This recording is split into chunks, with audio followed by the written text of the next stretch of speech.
How you doing, Pete? It's my pleasure to be here with Henry Hill. It's my pleasure that you invited me. Thank you very much. You know, I knew you were going to be in the area, and when I called your number and your fiancée answered, who I said is a very lovely lady, by the way. I thought we can't pass this up. Cool. So I appreciate the opportunity. It's my pleasure. And let's just tell me a little bit about your background growing up, Henry. My background growing up. Is that what you call it? Where were you born? I was born in Manhattan, raised in Brooklyn.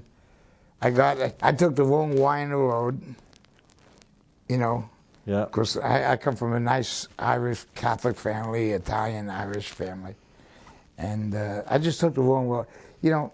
My mother used to tell me, she was Sicilian, she was born in Sicily, and I used to, she used to tell me, your eyes are bigger than your stomach, Henry. She told me, even when I was that big, but I always hung out with my mother in the kitchen, and of course I had to, I come from a family of 8, you know what I mean? And the only way I get close to Mom was, Mom, what are you doing?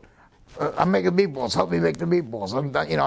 I'm frying, frying fish or whatever she was doing. Henry, go to the store, get me this, and I was fast. And then these dudes moved in across the street. They owned the limousine and cab company, right? They used to run all the floating crab games, And I used to wash their cars. That's how I started in that business, washing cars, believe it or not. I should have went to the car wash business instead of the business I went into with those dudes. Anyway, so I started washing cars for them, right? And they said, Henry, do me a favor. Yeah. Here's $5. Take this bag, don't open it, and bring it over to that building over there, on the 2nd floor, the 3rd floor. I take the bag, run like a because I didn't know it was a bag, maybe it was a bomb or something, a hand grenade. So I'd run over to the building, and that's how it started, and that's what started my life in crime. When it's a hell of a thing to say, but, as things escalated, from, I was about knee-high to a grasshopper at the time, and but the money was good. I was making as much money as my father. I was at the time I was 12 years old. And things progressed. I was asked to do more things, and carry more bags and whatever. Dig a hole here, dig a hole. I don't know what the fuck I want a hole for, And, and these guys driving over brand new caddies with bimbo on each arm, you know what I mean? And that's intoxicating as a kid. And I thought I was poor, and I wasn't poor. I was blue-collar, middle-class American kid. But I was dyslexic and HD, whatever, all those fucking diseases that they know now, they didn't know then. They got a word for them. Yeah, now. Whatever, I was very hyper, but I didn't learn shit in school. I didn't want to go to fucking school, and I didn't go to school, I used to go to school, and, even the fucking principal one day told me, I got a bad voice, right, and I can't carry a fucking tune, and my principal told me, shh, Henry, hum. Don't sing the national anthem. Imagine that. Imagine being told you can't sing the fucking national anthem. That so sucked. So you think I liked school? No, I didn't. And then when I went to school, I'd be sitting in the fucking corner looking at the wall because they thought I was up. They didn't understand dyslexia, this, that, or the other thing, all the fucking diseases or whatever the diseases, whatever the I had. It was just up. So I didn't like school. I didn't learn how to read or write. And I had 4 sisters that were older than me, all A students, And they used to get on top of me, too, and smack me in the back of the fucking head, Learn this. Yeah, okay. I didn't know the alphabet until I was, like, in my 20s. Honest to God, this is the truth. And it was up growing up. But these guys gave me a lot of attaboys and a lot of money. For doing nothing. I didn't think I was doing fucking thing wrong. Honest to God. And so that was my childhood. And I never went to high school. I barely graduated junior high. The only fucking reason is because we threatened the teacher. I was PS 214. And, you know, they just want to get out of there because I was, you know, unable to handle it. They just, you know, go on to high school. Yeah, like I went to high school. I went to high school for about 4 days. I said, this. So basically, these guys at the cab stand, And, yeah, they patted you on the head. They treated Henry good. Henry felt like something, didn't he? Exactly. You know, I mean, you know. And then I was so intoxicated by the lifestyle. Everybody driving a brand new Caddy or a Lincoln or a Chrysler, you know what I mean? And I told my dad didn't own a car. He built the subway right to Euclid Avenue. He got off it, went and bought a house, you know, and I thought I was poor, honest to God, until I, you know, met these dudes. Then I really knew I was poor. Guys walk around with, you know, $100 bills in the pocket to choke a horse, diamond pinky rings the size of that, you know, and beautiful bimbos on each arm, or young ladies, whatever you want to call them. You know, it was just a up childhood. Then I became, then I realized, you know, when I was about 16, 17, they started asking me to do more things for them, you know what I mean? I says, this shit ain't right. You know, I says, I'm getting out of business. So I went and joined the paratroopers, the Army. I said, this is a way out. I know there's a way out. So I try to get out of it, right? And my friend had just joined the Marines. Carlos, he was a prize fighter. You know, he was second to winning the Golden Gloves anyways. But he joined the Marines. So I said, I got to do better than my friend. So I said, all right. I went down to the recruiting office. You know, I said, please. I couldn't even fill out the application. The recruiting officer filled it out for me. And, yeah, next thing I knew I was at Fort Dix. Then I was at Fort Benning, Georgia. Then I went to Bragg. Then I went to Fort Lee, Virginia. Loved that town. And then I went back to Bragg. And, you know, did my time in the, you know, in the Army, and up a little bit, you know. Became a cook and baker. I don't know how to make candlesticks yet, but anyway, yeah. But anyway, it was the most fun I ever had, because I never was a kid.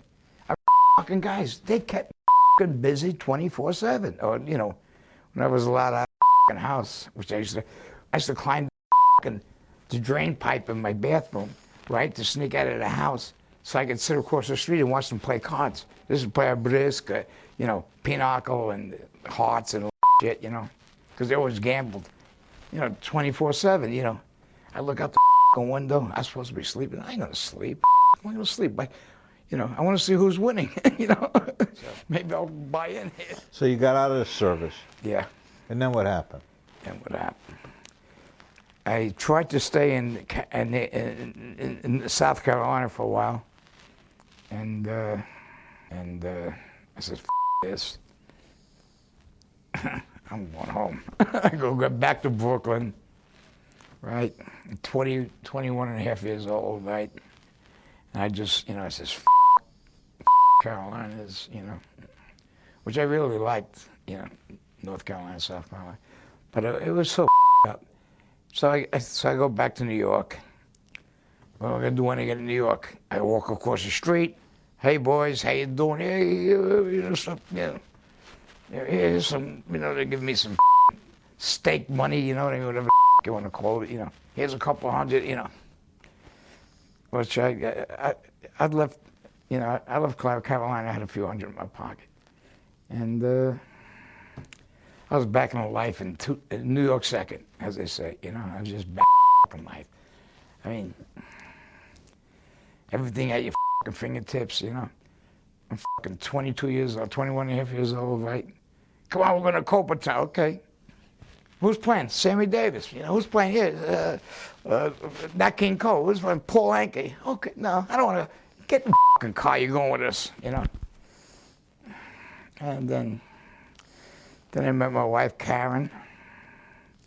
Actually, I was engaged to another Italian girl at the time. And her mother was a bookmaker. It's so up. You know, and... Let me ask you, your mother's Sicilian? Yeah, my mother was born in Sicily. Was born in Sicily. Yeah. Your father was Irish. Born in Ireland. So strong Catholic background, no matter how you cut it. I was an altar boy, believe it or not. No, I believe it. I believe it. And the cab stand, what family was that affiliated with? Lucchese. That was affiliated with Lucchese. Yeah. But you know what? All the people from Murder Inc. used to come there, which, you know, Lucchese's actually controlled Murder Inc. You know, Rosie's candy store. How many times on North Avenue? How many times I went there with Paulie? You know, Paulie liked me like a son. In fact, he liked me better than he liked a couple of his sons. He had 3 sons. And, I mean, and these guys, you know. I mean, you're a little kid, and you see these guys coming with these fedoras on and, you know, rah, rah, rah, rah, rah. Yeah. And I knew two kids I went to school with, believe it or not.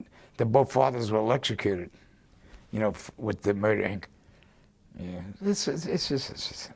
Can you explain Murder Inc. for us, Henry? Yeah, Murder Incorporated. You know, it's like the Jewish mob. It was Bookwalter, wasn't it, that started it? Bookwalter, you know, the Jew boys. Excuse me. Yeah, I'm not anti-Semitic. You know, but yeah, it was the Jewish mob. You know, and but Paulie kind of was right in with them. You know what I mean? And you know, with Tommy Three Fingers Brown, Lucchese. Mm-hmm.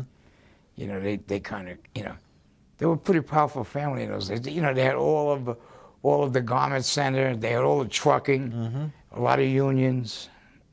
I mean, it was big business. And then, you know, back in those days, you know, you want to call it big business. It wasn't, you know, General Motors, but it was run the same fucking way. You know, anyway. So, Paulie, was it, his last name was Averia? Averia, yeah. Yeah. He, was he... He was a capo in the Lucchese family. He was a capo. Yeah. He was a capo. Well, you know, when they formed the commission back in whenever they formed it, him, his brother Babe was made man. Lenny was a made man. He had 5 brothers, and the 3 of them were made men. Mm-hmm. And then they closed the books, and you know, whatever that means. Right. Yeah, if you understand that. Right. You know, they stopped making made men. Yeah, right. You're right. They shut it down for a while. Yeah, they shut it down for a long time. You know, and so these guys all became capos. Mm-hmm. You know, and Paulie was the meanest of them all. He was, you know, I mean, and him and, you know, I don't know what your names around, but, you know, Johnny Dio, the guy that blinded Vince Fazeli, reporter. You know, he was another capo, and then there was, you know, Tony Ducks, you know, and Carmine Gribbs. I forget who, there's another one. There was like 5 capos. And there was no boss of the Lucchese family. Well, then, you know, when Three Fingers died, you know, they just, you know, formed this thing of their own, you know, art thing, whatever, you know, whatever they want to call it. But there was no godfather. Well, they were all godfathers. Well, they were all capos. Yeah. There was nobody above them. The capo, would you say they were? The capo was a top dog. In other words, exactly. Like they were all equals. So exactly. Yeah. They did sit-downs every week. I used to go up to Pleasant Avenue, you know, Rayo's restaurant, when it was a little, you know, piece of Italian joint. And they used to sit down all the time and, you know, talk business. And I used to try to get up to leave because I don't want to be in, you know, I don't want to hear what they're talking about. No, Henry, you can stay. They used to chase everybody else. I want to stay for it, you know what I mean? You know, they listen to them and cut up, whack up whatever the they whacked up, you know what I mean? Money, this, that. You know, one guy had the numbers, and another guy had the drugs, another guy had the bookmaking. You know, it's just up. It was really up, you know. Henry, what was your title and like your position? What would be the name for that? I was an earner, you know. I ain't gonna say I was a soldier, you know, even though. What's the difference between a soldier and an earner? Well, you know, soldiers, you know, he could possibly be made a made man. You know what I mean? That's the difference. You know? You were an associate. Associate, yeah. You were an associate. And I tried to the fact that you were not full-blooded Italian, you could not become a made man. Yeah, but Paul used to tell everybody I was his nephew.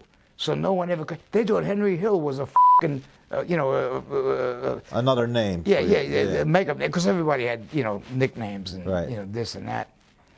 And he said everybody was his nephew, Paulie, thanks, which opened a lot of doors for me in the city, Paulie was Paul Sorvino in the movie Goodfellas, right? Yeah, Paul Sorvino played Paul Mary. Paulie, and then his brother was Tootie.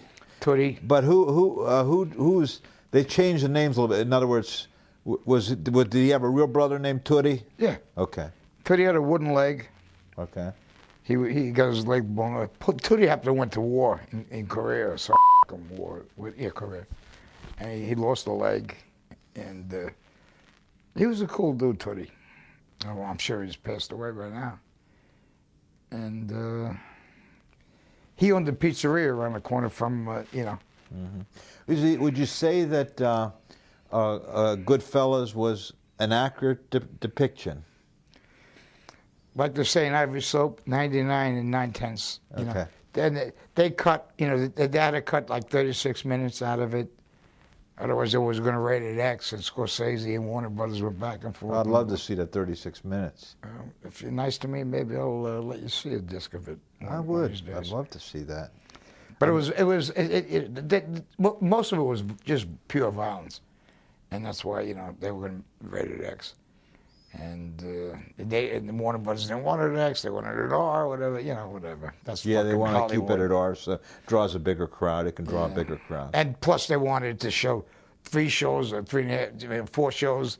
You know what I mean? And if the other 36 minutes would have made it, cut the time down. Yeah, whatever. I don't know. Can I ask you, in Goodfellas, such a big part of that story seems to be the drug element makes its way into the criminal world that you lived in.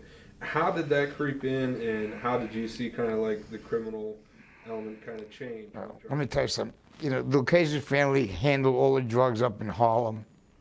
Carmine Gribbs got 20 years. Carmine Tremonti was his name, and he did 20 years. He got 20 to life. I don't know. But each family had their own. We wasn't allowed to, mess with drugs. Police. We had we had all the numbers in Harlem. We had all the numbers in Connecticut. All the numbers, on the most of the East Coast, and that was Paulie's deal. And the bookmaking and a couple of unions. The Mason tenders, 3 or 4 different unions. And that was big back in those days because you had a voting block. So you had people that wanted to get into politics. Hey, dude, we want to, we want this guy in, And, they had judges, DAs, whatever, whatever, the vote buried and this and that, They could, they controlled, they controlled unions, and unions were big back in those days. I don't know, I'm sure it still is. But that's how they controlled it. We had Paulie. You had Tootie, and then you had Jimmy Conway. Jimmy Burke. Right. Jimmy Burke was a Mad Hatter Irishman, okay? And when Huey Mulligan, I don't know if anybody heard of Huey Mulligan, he ran the Irish mob, in Hell's Kitchen, which is now they don't even call it Hell's Kitchen no more. I don't know, they changed their name. It was a certain part of the city. And he controlled the whole Irish mob. And when Huey Mulligan died, Jimmy Burke took over. That was his real name, not Conway.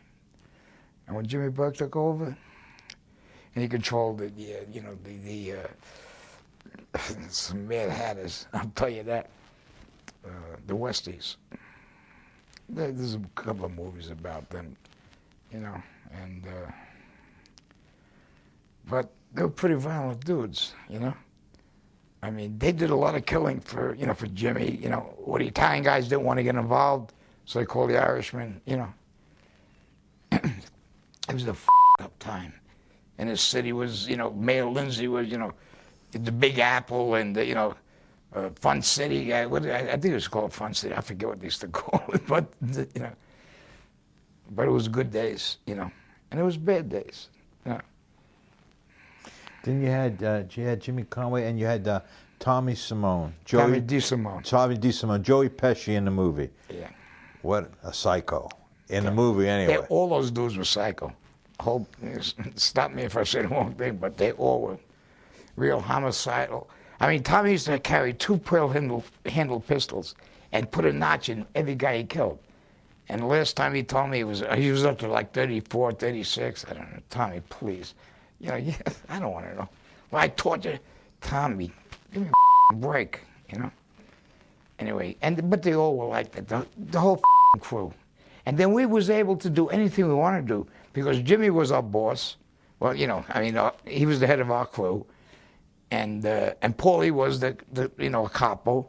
So it didn't matter what we did, and we can go all around the city. We didn't have to report to no one because we weren't made guys. We weren't soldiers. You know, if you're a soldier, you got to report to the captain or the guy that head of the family. So we just did what the we wanted to. I mean, we ran like wild Indians throughout the whole city, and we made a lot of money. We made a lot of money. We ran JFK. That we ran. We took. We didn't run shit, but we knew everybody that ran it. So we made a lot of money. Robbed a lot of airlines. Every airline we robbed was one bigger than the next one. You know what I mean? And just and hijacking. That was Jimmy's game. He loved to hijack. Hijack sometimes 2 trucks a day, full of razor blades, aspirins, Kotex, minks. It didn't matter. We took anything that was worth, and we knew to manifest. Before the truck got out of the airport, we knew exactly where we was going to stop for coffee. We had a route, Watch, it didn't matter, Dunhill lighters, we took a load of Dunhill lighters one time. I mean, come on. I wish I would have saved 0.5% of what the I stole that out of the airport. Yeah, it was nuts. And what about Billy Batts? That's eventually what did Tommy Simone in, wasn't it? The murder of Billy Batts? No. That was part of it, but that wasn't. No. Billy Batts was a Gambino in the Gambino family, right? Yeah, and John Gotti had a club right down the street from our club, Robert's Lounge. He was on 101st Avenue, he was on 115th, and Rockaway Boulevard. And there was always beefs with those guys. But Tommy had killed this kid named Foxy. I don't even know his real name. I know him as Foxy. But he had killed, Tommy was going out with Foxy's sister. And, Foxy says, hey, listen, dude, stay the with my sister. Yeah, okay. Yeah, like Tommy paid him any mind. And then one day, Tommy hears through the grapevine that Foxy's looking for him, because Foxy was off. Now, he don't want to leave my sister alone? I got something for him, So when Tommy heard that, he went over to Foxy's house, right? Rings Foxy's doorbell. Foxy walks out and punches him in the head. Tommy was a big dude. He wasn't like Joe Pesci. He was like 6'2" and shoulders out to here. Tommy goes down the ground, pulls out a pistol, and kills Foxy. One shot. Tommy gets up, walks out of nice condos or whatever you want to call them, nice area in Howard Beach. And that was one reason why Tommy got whacked. And then when he whacked another Gambino, everybody, I mean, the last place Billy Batts was seen was in my joint on Queens Boulevard. It was a fast Wiseguy joint. It was on the way to the city. 59th Street Bridge, from Queens Boulevard, ran into, heart of the city. And I mean, so many times the Gambino's gonna hand me. We know, yeah, right. Even in prison when I was doing time, the gang of Gambinos coming around me. What the you guys want, We want to know the true story. I said, well, true story about what, This is Henry, come on.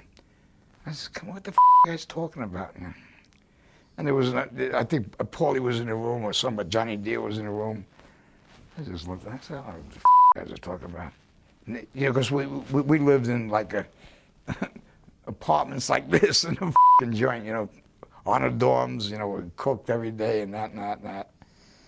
And they left me alone after that. But they, so many times, one time they tried to, you know, grab me, but they didn't. In prison, you mean? No, before I went to prison. Yeah.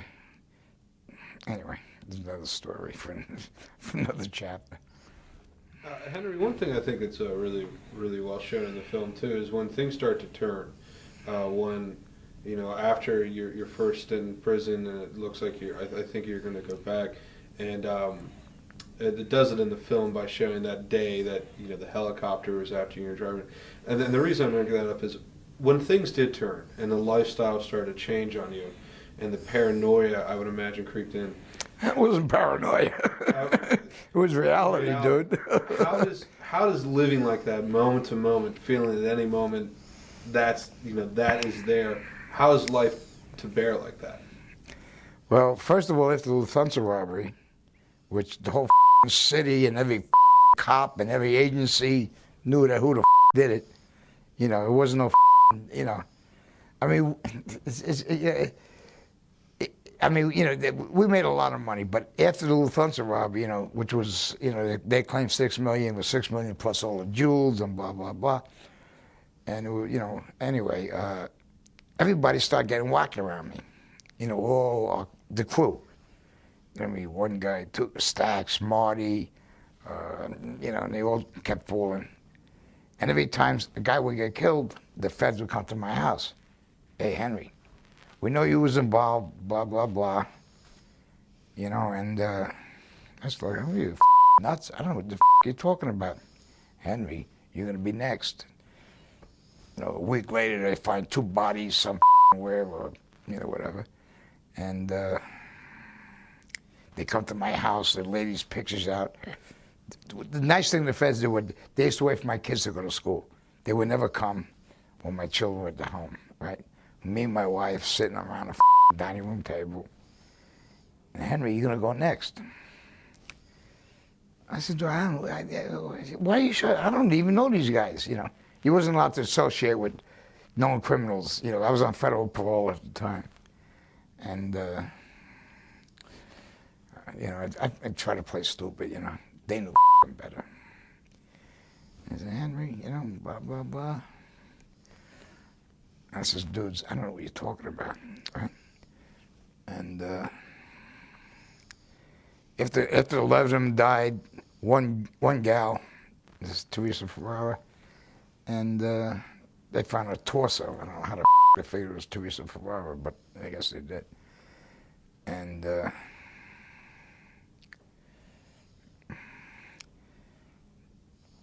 then I got popped. And in the movie, it showed it was cocaine. It was heroin. We was getting it from the pizza connection and blah, blah, blah. You know what I mean? And, you know, I never asked for my $500,000 that I was supposed to get from the score. You know, then I was supposed to get $250,000 from Marty's end, so like $750. Everybody that asked for their money got whacked. So I just figured, this. And one day, I go meet Jimmy. We got a secret place we used to meet. And he shows me a pouch, you know, a bag. And he says, here, you know, you met a lot of black dudes in prison. He says, stop moving this shit. I said, what is it? He says, it's pure heroin. I never even seen pure heroin at the time of my life, right? I'd seen heroin, but not pure heroin. He says, and of course, it's $250 a kilo, blah, blah, blah. You know, they can whack it 30 times, you know, for the street. You know a lot of wholesalers and blah. I said, okay, Jimmy, I put in my pocket. And I called a couple of dudes I knew up in Harlem, you know. But it wasn't coke. But now I start making like $25,000 a week. You know, so I'm doing good. You know, I'm coming up again. You know what I mean? Not that I was ever down, but I was coming up. You know, I mean, it was a lot of money, 25 grand a week back then. You know, in the 70s. You know, so I bought a house. You know, blah blah blah, and all this other good shit. And 25,000 a week come to 40,000 a week. You know, and Then I got popped. And when I got popped, right, Nassau County in New York popped me because I was living in Nassau County. And the feds were watching me, and I mean, I seen tail cars every day on me, you know what I mean? But I figured it was over a Lufthansa robbery, you know? And they ain't got nothing on me. I didn't do a thing. I wasn't there. They can't prove a thing, so, you know. And I'm on parole. And so Nassau County, in the movie, like that scene shows when I'm leaving the house, and they popped me. And I thought it was for Lufthansa robbery. I had no clue that it was for drugs, right? And I was taking stupid Judy, I don't know what name they use in the movie, to get a hat. And the rest is history. You know, it's in the movie. I mean, it shows you in the movie. There I am, Joe Schmo, in the Witness Protection Program, you know, standing on line like everybody else. But, you know, and I was brought in, and then the feds come, and, you know, and take me out, and they said, listen, you got two choices. You go to prison, you're going to get killed, because, you know, if you go to trial, all this shit and these tapes are going to come up, and Jimmy was a partner, Paulie's son was a partner, and they have their own business. So says, you know, you got no choice. I'm in the U.S. Attorney's office in Brooklyn, at McDonald's office, and they said, you know, he brought a 6-pack of Heinekens in, inside one Heinekens, 2 Heinekens. I mean, I knew what the I was going to do at that point. You know, so, dude, where do I sign? They called in 2 squads of agents, you know, come on, take him to a safe house, go grab his family. You know, so we went out to the Hamptons for about 5 weeks. That's how long it took to get into the Witness Protection Program back then. And I had to go to Washington and blah, blah, blah, blah, blah. And so I had to sign a contract that never tell another lie. Seriously. You know, if we catch you in one lie, we're going to prosecute you for every thing we got on you. We'll turn you back over to Nassau County. They're going to, you know, you ain't going to see daylight, and you're going to get whacked anyway, because if you go to trial, all it's going to come out, you know, with the pizza connection and this and that and the other thing. So, and then the rest of history, you know. I wound up with the government, you know, I didn't trust them in the beginning, you know, and, but we became friends, and they're still my friends to this day. And Witness Protection was so good to me, and, you know. They treated you good? They treated me excellent, honest to God. And these guys would put their lives up for me. Come on. I mean, in the beginning, believe me, I didn't trust a soul. You know what I mean? But, you know, then I had to forgive myself for being a rat. You know, at one point I would have put a 45 in my mouth and blew my brains out before I ever even thought about becoming a rat. But, you know, times have changed. Now I paint. I'm a little, you know, I do artwork. I speak. I mentor kids. You know what I mean? I do what I got to do. But, you know, I'm mob art, you know, on eBay, and, you know, I'm living a life. The life of Riley, you know, William Bendix, the life of Riley. But, you know, life is good to me. What can I say? And there's somebody up there watching me that looks out for me. I outlived them all. I'm happy, joyous, and free. And, you know, things are good. Do you live in any fear, Henry? No. Fear. I live in so much fear in my life. You think I know about fear at my age? No. I just paint, I cook, you know, and life is good. That's all that's left, you know. Henry, Well, do you have regrets? yeah, I have regrets of the life I lived. I've been out of that world since, you know, since 27 years, or 28 years in May. May 5th, I think, was the day, you know, I officially went, you know, whatever, became a rat. What a joke. You know, I'm the happiest rat in the world. What made you turn on that? I know, you know, you weren't a made guy, you know, you didn't have the oath of omerta or murder or whatever it is, or anything like that. But It was really a fear for your own life, wasn't it? Not my life. I didn't give a if they with me and killed me. You know, you live by the sword, you die by the sword. But they went after my wife, and I knew they would have took my kids and put them in a refrigerator and put a chain around it and threw them in the you know. I thought that the mob used to be a code, hands off. Hey, come on, that's such a fallacy. You ain't got no clue. Come on. So they're as treacherous as any other mob, like the Russian mob, like Colombians. Come on, dude. Don't get me started, okay? I need a drink. Fuck, please. But so in other words, is fear for your family life, for the life of your family, your wife and your kids. They went after my wife. I was supposed to meet him at the Gemini Lounge. That's what he. That was what's his name? The Westies, yeah. Yeah. That was Roy DeMeo's place. Yeah, exactly. The butcher shop. Exactly. We used to, you know, whatever. Yeah, bag here, bag there, bag and this stuff. Dude, please. I was supposed to meet Jimmy there. Like I didn't know the way he thought. You know what I mean? I was raised like this from the people. You want to get me there? Yeah, okay, dude. I know it's on your mind. This is after I got popped and get bailed out. You know? I mean, you know, as they say in Jewish, not a Goysha cup. I wasn't a Goysha cup like a lot of people maybe think I am or thought I was. I was a Yiddish cup, and I knew exactly what the was going on, you know. And I knew I wasn't going to the place. Like a fool, I sent my wife, and he tried to grab my old lady. She got in a car, and she bolted. And she had a pistol on her, too, by the way. She wasn't stupid, either. She was Jewish, 100%. You know, and it's just, you know... So you're living life now. You put all that behind you.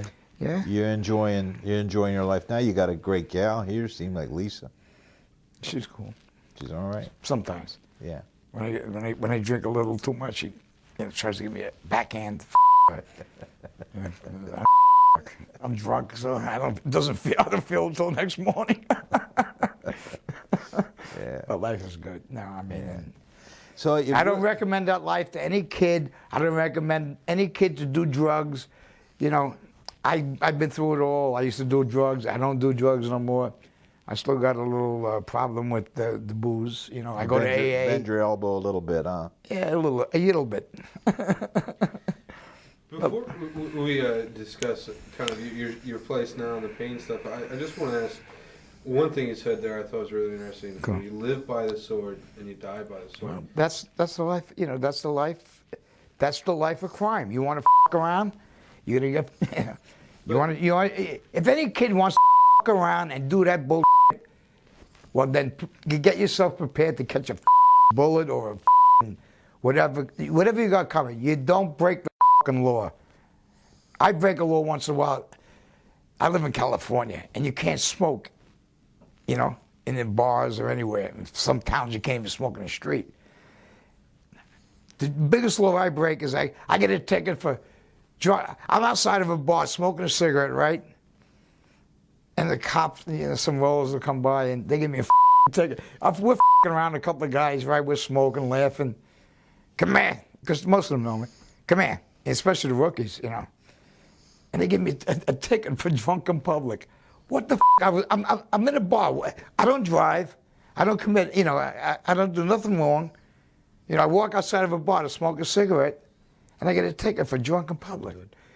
I mean, you know, sometimes I watch the movie when it's on HBO or whatever it's on. And, you know, I'm just so detached from that life today. So detached from that life today. And I got such a good life. And anybody that even phantoms the idea of going into that life, those kids are screwed up. They need to see psychiatrists, psychologists, or whatever the you know, go see Lorraine Bracco, you know, whatever. Just, you know, kids, don't around with drugs. Don't around with crime. Don't pick up a gun unless you're in the Army or the Marines or the Air Force or whatever the you know you're doing. Just don't around, kids. It's that simple. That's all I can say. And then I guess transitioning now, before we get into your activities now in the painting and your appearances, can you talk to us briefly about what was it like working on the film, meeting Martin Scorsese, working with those talents? I never met Marty personally. Spoke to him a lot on the phone. Bob De Niro I met, his kids, and and Pesci and Ray Liotta. Yeah, it was cool. Cool. I mean, I didn't know nothing about the movie business, which sucks. Studio movies anyway, indies and independent films. But who knows? I don't know. It's How weird. do you think Ray Liotta did? He should have been nominated for the Academy Award, but he wasn't. And he's a great guy, and he's a super dude. Portray you accurately, would you say? To the T. Nailed it. Is that right? Nailed it. That was you. That was Henry Hill, the real deal. Okay. Are we finished? Yeah. I need a drink. Okay. Well, before we get it, do you want the paintings? Absolutely. We're going to do that. We could take. I mean, if he really wants to put something down here. Good. Okay, Henry. Right now, you can explain to us. This is what you're doing now. You're selling stuff on eBay, right? Mob art on eBay. Mob art. Okay. This is a taxi stand. This is Mr. Bloom's. He had the grocery store on the corner. This is Brooklyn looking into Manhattan. This is the Italian flag with a gun, and that's me, the rat. I don't give I'm a proud rat. This is Are you in that? Hold up, Henry, so we can. I'm digging a hole. Let's show it, Henry. This is Billy Bats. We're burying him. Uh-huh. This is Tampa when I got 10 years. Okay. Boy, All right.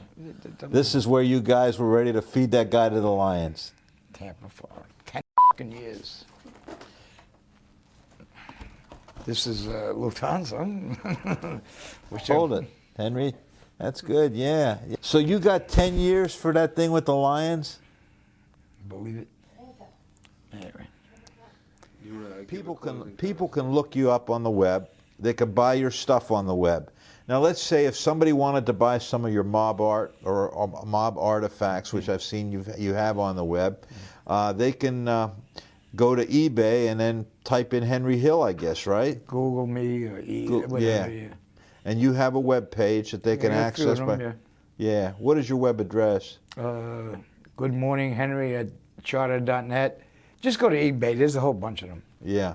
And at least they'll handle it. Yeah. Well, I can't tell you what a pleasure it's been. So basically, thank you.